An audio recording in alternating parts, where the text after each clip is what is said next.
Welcome to the 2 for 20 podcast. It's just two guys for 20 minutes on faith, family, and figuring it out. Here are your hosts, Lewis and Jim. All right. Hi, everybody. Welcome back to the show. Hope you're all doing well. Lewis, how's everything? How you been? I've been well, Jim. How about you? I'm all right. Thanks. I've been thinking this past weekend I had the great privilege to attend my brother-in-law's wedding. So my wife and I had a lot of conversations about weddings, and just last night we went for a little walk around the neighborhood, and we were talking about some of our favorite weddings that we've been to, wedding venues and wedding ceremonies, and best food and best dancing and best, most fun, all those different kind of things. Because at this point in our lives, we've probably been to, 15, 20 different weddings or so. And they all kind of rank differently for different reasons. So it's been a kind of a fun thought on my head. So I thought maybe we would talk tonight a little bit about marriage. And in particular, there's a couple of thoughts that have been going through my head. And one of the things that's been jumping out to me and my wife in our conversations has been the weddings that we have enjoyed the most, and the marriages that we know, like good friends of ours and family members of ours, that seem to be kind of thriving the most, are the ones that seem most based in the reality of the sacrament of marriage. And so what I want to do is just maybe kind of throw out to you, Lewis, and we'll kind of maybe brainstorm together to see if we can come up with some practical tips for maybe any dating advice or pre-marriage advice, or even post-marriage advice for kind of getting the most out of the sacrament of marriage. So any kind of quick tips or suggestions for how best to, maybe we'll do this in three categories. We'll do the, what to look for when you're dating, what to do when you are seriously thinking about marriage or kind of the engaged to be married, and then lastly, maybe kind of post-wedding, how best to live out the sacrament of marriage. So maybe we'll start with that. So how does that sound to you? Yeah, that sounds great. I'm nervous because I'm not sure what I'm going to say, but we can start there. We can start. How about we start with this? My wife and I celebrated, a couple weeks ago, our 13th wedding anniversary. So we're officially teenagers in our married life. So tell me, how long have you and your wife been married? 18 years. 18. Oh, so you guys are legal adults in the married life. It's a legal adult marriage. Yes. You can vote and buy cigarettes. Yeah. I like the way you say that, right? You're teenagers because you've been married 13 years and 18 years, right? And what you're referring to, and it almost sounds like you're saying that a marriage evolves over time, right? So I think we could talk about that a little bit. But let's start with what you said. What is some advice that you would give someone who is dating right now? Yeah. What they're looking for in a spouse. Yeah. So let's say you've got like a nephew, a cousin, a family friend, a kid down the street who's a 21, 22-year-old kid, and he is like, I'm in the dating scene. I got a girlfriend or I got a boyfriend, whatever. What advice are you giving to them to kind of coach them towards the fullness of a potential sacramental marriage? I will say, run the other way. No, just kidding. No. I'm kidding. Marriage is great. It's one of the most wonderful sacraments we can receive.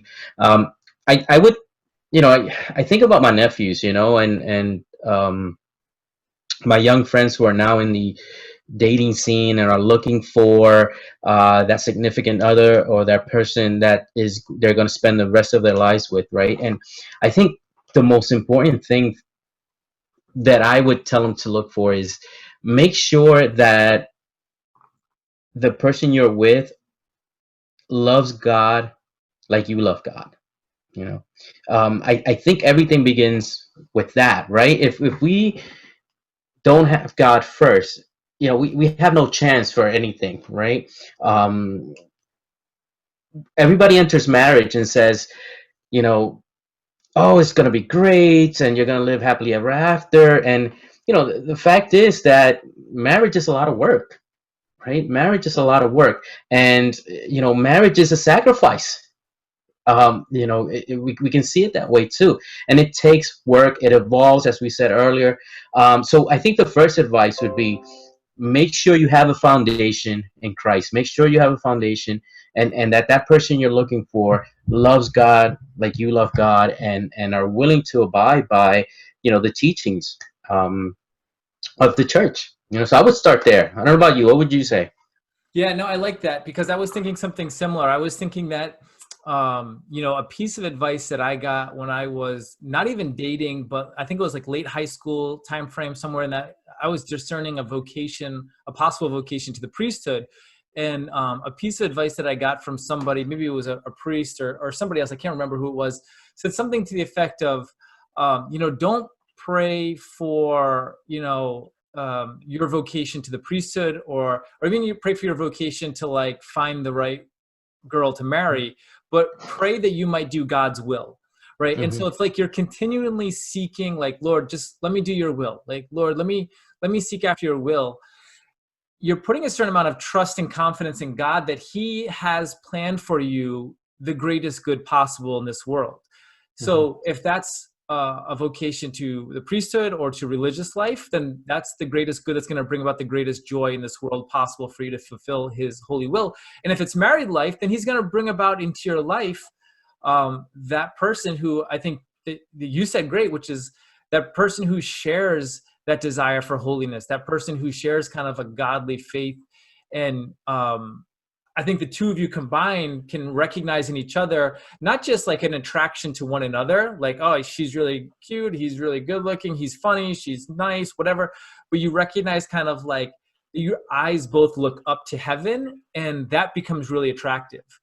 And I Hmm. think that's something that when you're a young man or young woman, and maybe you're early 20s or whatever, and you start thinking about dating and the possibilities of what that might lead to, I think there needs to be like that serious consideration of like, okay, Lord, what is it that you want from me? And then having the trust that like God's going to give you that because he loves you, you Hmm. know? So yeah, that would be my first thing, would be kind of like submit to like the idea of praying for obedience to God's will, and then trusting that God's going to give you the best opportunity within that. So Yeah, that sounds great. Yeah, yeah, I agree with that. all right, so shifting, so there's your dating kind of a quick piece of advice there for any 20 somethings who might be listening to this. I don't know, but how about you find yourself engaged? So my brother-in-law who just got married, and he's got a COVID wedding. Of course we got the pandemic, and it was an interesting experience with masks and everything, but him and his bride had the opportunity, or a lot, I shouldn't say the opportunity, but they had a lot of discussions about postponing their wedding. They had been engaged for a little over a year. Obviously, with the pandemic, there was a lot of, well, can't have all your guests. What does it look like with masks and spaces, limitations, and social, like all of those different restrictions and guidelines. So they decided that they wanted to push ahead because they had discerned married life together, and they had a wonderful, beautiful wedding. Wasn't what they had maybe dreamed of a year and a half earlier, but still wonderful and beautiful. And I guess the point I'm getting at is that in their year plus of engagement, they had a lot of things to think about and consider, not just the COVID stuff, but, they've publicly announced that they desire to be joined together in marriage, but they haven't yet made that final commitment, if you will. Right? They still had kind of an escape plan, and so they're taking a step forward, but they're not locked into that step. So there was a lot of thoughts that went through their heads, and they had, obviously different requirements they had to meet. But what advice would you give to somebody who's in that kind of engaged situation? Like, what is the best piece of pre-marriage advice for you? So I'm a little confused about what you just said. So you said that they were engaged to be married, but also had like an escape. No, Uh, what I mean is that what do like you mean by that? when you're engaged to be married, you can still walk away, right? You can, yeah. Yeah, like so, like when I asked my wife to marry me, we had, I don't know what it was, like 9 months, 10 months before our wedding. At any point during that, either one of us could have ended the relationship, and there wouldn't be any legal consequences. There wouldn't be any disputes about whatever, because we were married. So we had, in a sense, publicly announced that we wanted to spend the rest of our lives together, being married, but not yet officially joined together. You know what I mean? So there's an escape route for us. If either one of us wanted to end the relationship, like if she had realized, 3 months before we got married, they're like, hey, this guy's kind of a loser, maybe I don't want to marry him, she could have broken up with me. So that's what I mean by having an escape route. Not literally ending it, but what I mean is that when you're engaged, you can still potentially end the relationship without the consequences, or without the you haven't made vows yet to the other person. Right. Okay. So so it's obviously from dating, but not yet marriage. Yeah, and you're saying that they had made the commitment, but they weren't sure yet whether they were going to go through with it or not. But that was because of COVID, or just because they had a lot of options or a lot of people who in their life who might have encouraged them to consider waiting a year, or that's marriage, so that you can have a party or things like that sort. Gotcha. So that's I'm glad you said that, right? Because that's the first thing I thought about, right? I just wanted to make sure, and another piece of advice, right? So we worry so much about the party. We worry about who's going to be there. We worry about, are we going to have the right music? Is the dress right? Is the church the right church? And I think that draws us away from the sacrament itself, right? The important thing is that we stand before God, right? You and your bride are going to stand before God, and you're going to profess your love for one another and a commitment to spend the rest of your lives together, and you're going to do that before God, and that's what matters, right? That's really what matters. And I think that, if I were to give advice to a couple who's engaged, is don't worry so much about what others are going to think, right?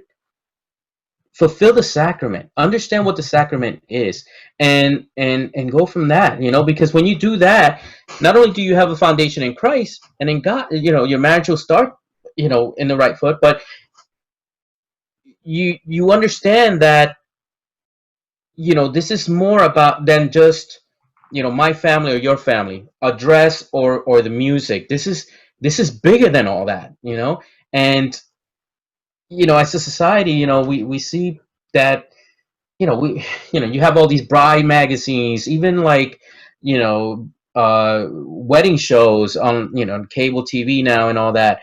And, and even with this COVID, right? Like, should you allow COVID to stop you from getting married? Absolutely not. If you love this woman and you're willing to go before the sacrament, before God and receive the sacrament, then go for it. Don't let anything stop you if you feel it in your heart, and I feel that we pay too much attention to the materialistic and those other things that really, when it have no value once you begin your marriage, Yeah, no, I think that's good. I agree with you 100%. That's probably one of the number one trap of engaged couples is to kind of reduce their future life together, their entire marriage, to their one wedding day, and kind of spend all of their effort and energy into the planning of, flowers and photographers and what kind of music and what are the colors of the napkins and all kinds of the details that, 2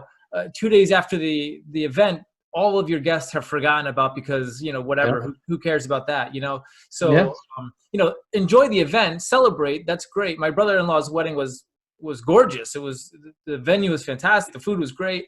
But ultimately that's not your marriage. That's just the party, So I agree. Focus on the marriage. My quick piece of advice, and we're running low on time, so we'll have to speed this up. My quick piece of advice would be to treat your period of engagement kind of like a graduate level studies, meaning that like when you go to college, high school, you might be like an okay student. College, you start to focus a little bit more. But if you go on to grad school, typically someone who's in grad school really focuses their their discipline into a particular field, whatever that field is. I would say for the engaged couple, that should be like your graduate school for what is it that the church teaches about the sacrament of marriage. Because one of the things that you can really be blindsided by, and we'll talk about this in a second when we get into marital advice, is that you already alluded to this. Marriage is tough. It takes a lot of effort. And if you kind of go into it with a certain naivete and you walk into the first day of married life and you're like, hey, this isn't the constant party I thought it was going to be. So yeah, I would say spend time in your engaged period doing graduate study work, meaning like read some of the documents the church has put out there on marriage, whether it's paragraphs in the Catechism of the Catholic Church, or some of the documents from St. John Paul II, the theology of the body, understanding what authentic love looks like. Pope St. Paul VI is a great document. Humanae Vitae is fantastic on human life and the dignity of marital love together. And so I would definitely kind of point towards those things, is kind of spend your time really thinking about what you're doing on a kind of a higher level intellectual, because the more you know what you're entering into, the more you can do it with kind of a fuller heart. So that'd be my quick piece there. Oh, that's great. That's great. Yep. I agree, man. That's awesome. All those things are awesome, and great tools and resources. Yeah. All right. So real quick then, we only have like a few minutes left here. So quick, post-wedding day, right? Whether you're 1 day married or you're 13 years, 18 years, or 60 years. What's a bit of advice or a bit of wisdom maybe that you've learned from married life? I that's gonna be hard, man, because I'm still looking for advice myself. I need advice myself, Amen. Amen.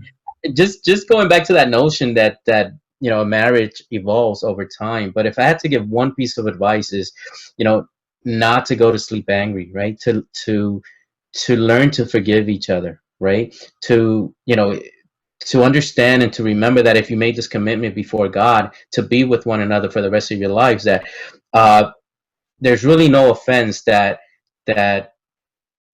would not deserve forgiveness, right? And that's easier said than done. I've been married 18 years, and trust me, it's easier said than done, right?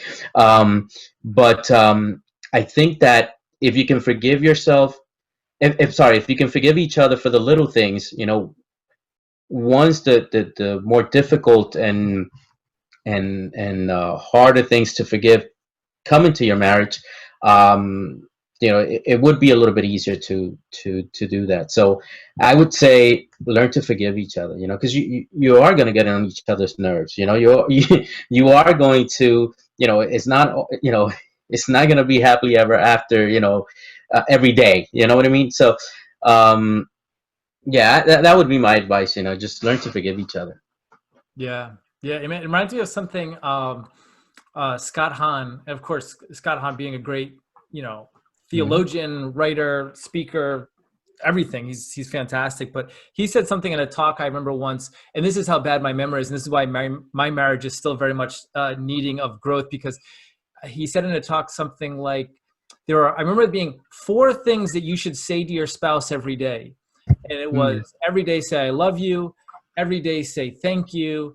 Every day say, I'm sorry. And then there's a 4th thing, which I honestly can't remember, which makes this so ironic, because I still need to learn. So there's definitely a 4th thing that he said, but I don't remember what it was. But to your point about saying sorry and offering. I said I'm sorry 4 times. Does that count? Yeah, maybe that's it. Maybe for the husbands, it's say sorry at least twice, Yeah, no, but there's definitely an element to that. I would say the thing that jumps out to me about married life is the idea of love as being a choice, an active choice of the will, where you have to do the things that are not always easy to do. And it's not because of anything more than you're choosing love. And so that whether that means like I'm choosing to say I love you even though I'm just kind of like stressed out and frustrated about something, or I'm choosing to say like I'm sorry even though like I'm still feeling a little bit angry or feeling like, hey, I feel a little bit justified in my reason for being emotional, whatever the reasons are. There's kind of an active realization that like, I do love this person that I'm joined to, and their good is greater than my own good in a sense, right? Like there's a need for me to bring my wife to heaven, for me to kind of push my wife to heaven, and for her to push me to heaven, right? Because there's going to be no possibility of me going to heaven while me abandoning her and kind of failing to love her. Like I can't abandon her and be a holy, saintly, godly person every aspect of my life, but completely abandon my my responsibilities and my commitments, my vows to love and to honor, to cherish in good times and in bad, for the rest of our lives. And so there's really kind of that intentional deciding every day. And yeah, I think kind of the most, we say it jokingly, but yeah, arguments happen and they can happen a lot. And so saying sorry and saying, I forgive you, that's huge, So yeah, and let us not forget that in a marriage, and after you, especially when you have children, you now become an example, not just for your children but for other couples, right? And if you're fortunate enough to be Catholic and to live your life by those ideals and those teachings, you have a responsibility to serve as an example, right? And when we understand that marriage is work, right? And we have to work and we have to learn to forgive each other. And as you said, right, understand that it's something that you are willingly there and willingly and wanting to work at it, right? And for that reason, right? Because not only are we an example to others in society, but we're also an example to our children. And the example we set for them is going to help them decide who they're going to choose as a spouse eventually, right? So that's something else that we can think about, and consider. Jim, I got to tell you, I was taken by surprise by this topic, and I was a little nervous, but it was a very good topic. I'm glad you brought it up. Yeah. I love what you said. We'll got to make another episode on this because this will go way over time. But I love what you just said about setting a tone in your marriage for your kids, so for their future potential marriages. And that I could go down a rabbit hole with that for another hour easily. So we'll say that for another topic. But let's come back to that because I think there's so much in that to unpack. Yeah. But we'll call this one part one. Yeah, right.